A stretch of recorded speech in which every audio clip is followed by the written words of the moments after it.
Today, investigators are learning more about the gunman who killed 4 people and seriously injured another in Midtown Manhattan.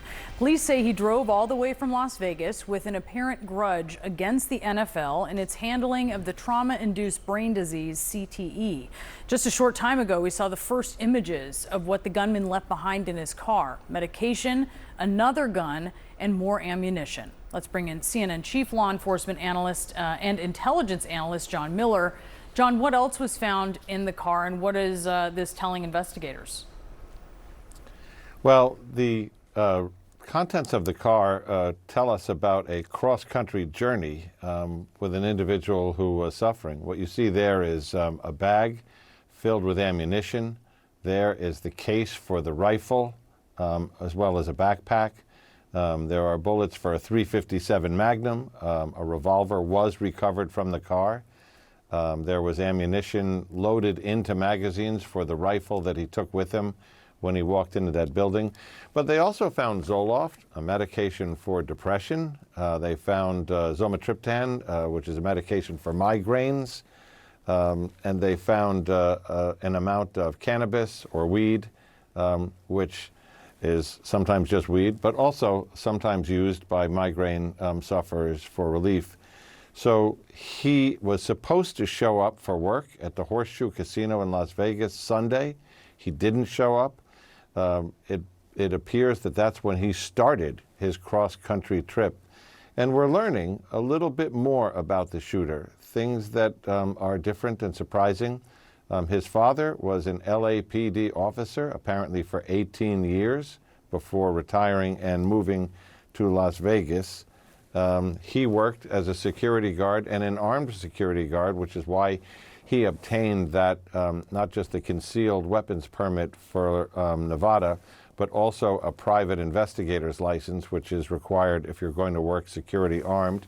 Worked for 2 different casinos, the Horseshoe and before that Caesars, and had 2 encounters, Brianna, with the Las Vegas Metro Police in 2022. Where they, and this is what they talk about when they say documented mental health issues. They encountered him in the street, acting in a way that exhibited to them that he might be a threat to himself or others. They took him to a hospital. They checked him in for psychiatric observation. And how those things usually go, and we don't know what the records were in this particular pair of instances, is they'll evaluate you. If you say you're not thinking about killing yourself, or you've thought about it but you don't have a plan to do it, they may medicate you, prescribe something, and typically release you after a short period. Again, we don't have the specific details on that, but it happened twice in the same year. That's a really interesting detail. John Miller, thank you for the latest there. Boris? With us now to discuss, retired NYPD Detective Michael Alcazar. He's an adjunct professor at John Jay College of Criminal Justice. Michael, thank you so much for being with us. Take us inside this investigation. What comes next? Well, right now they're processing the crime scene. They're canvassing for any video surveillance.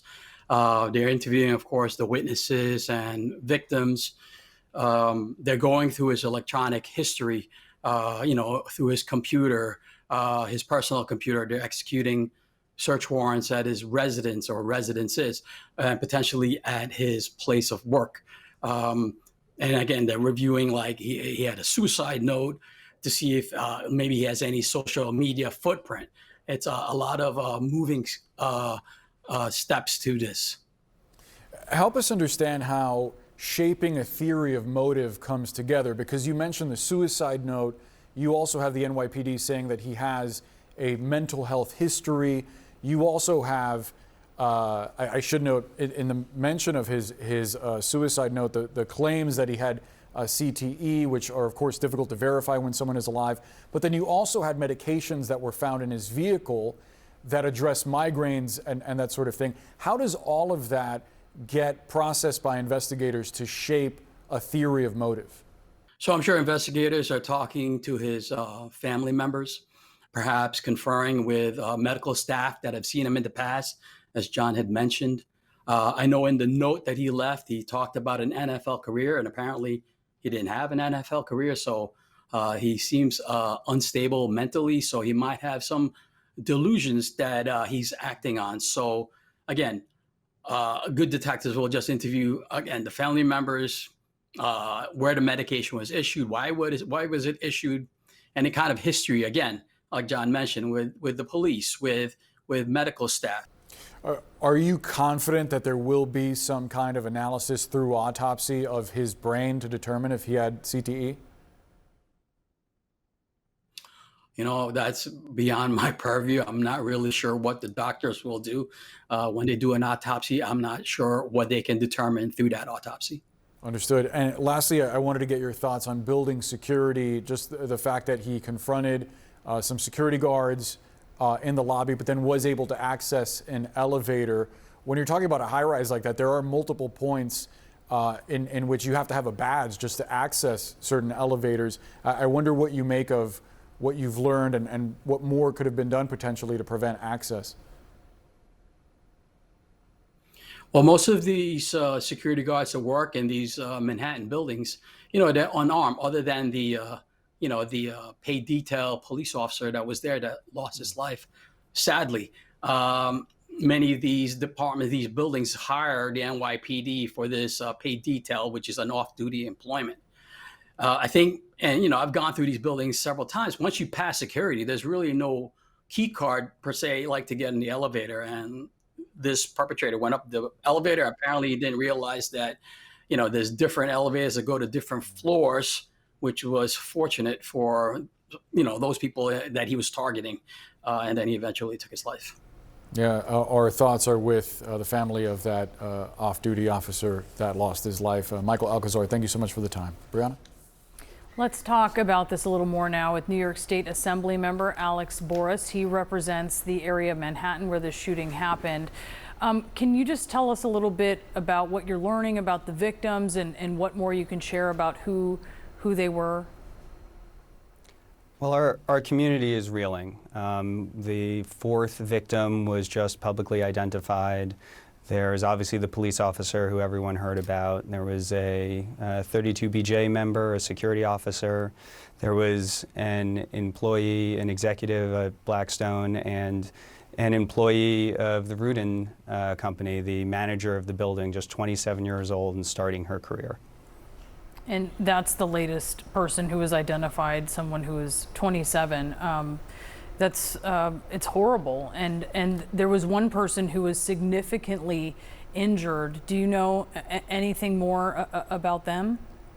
There was also an employee of the NFL significantly injured in critical, but last I heard, stable condition and expected to survive, thankfully. And you said your community is reeling. Specifically, can you talk about what you're hearing about safety? Is this shooting raising concerns for them about issues that maybe they didn't think about before that now maybe need to be addressed? Of course. Anytime you have just shocking and sudden attack like this one, everyone's going to look over their shoulder. Everyone's going to want to know, what can we do to make sure this never happens again? And the laws in New York State are quite strong. New York has the 5th lowest rate of gun violence. We've had a historic low in New York City, but there's not much that New York laws or legislators can do for someone who buys a gun in Nevada and drives it into the state. That really requires a federal solution, and while there'll be a lot that needs to be discussed on this issue, whether that's the mental health services, whether that's background checks, a big part of the conversation will be, should these military-style weapons be available, or is it time for the nation finally to ban them? And you just mentioned that the fourth victim in this was an employee of the NFL. Investigators had believed the shooter was headed to the NFL offices, I believe on the 5th floor, but got in the wrong elevator, ended up going to the 33rd floor where the company that manages the building is located. I don't know if you have any insight as to whether the shooter even knew that they were targeting someone who worked for the NFL. What more have you learned about that and the motivation here? Well, the NYPD is still doing its investigation. As you mentioned at the top of the hour, they're sending 2 teams out to Nevada to speak with people there. And I expect we'll learn more as the investigation continues.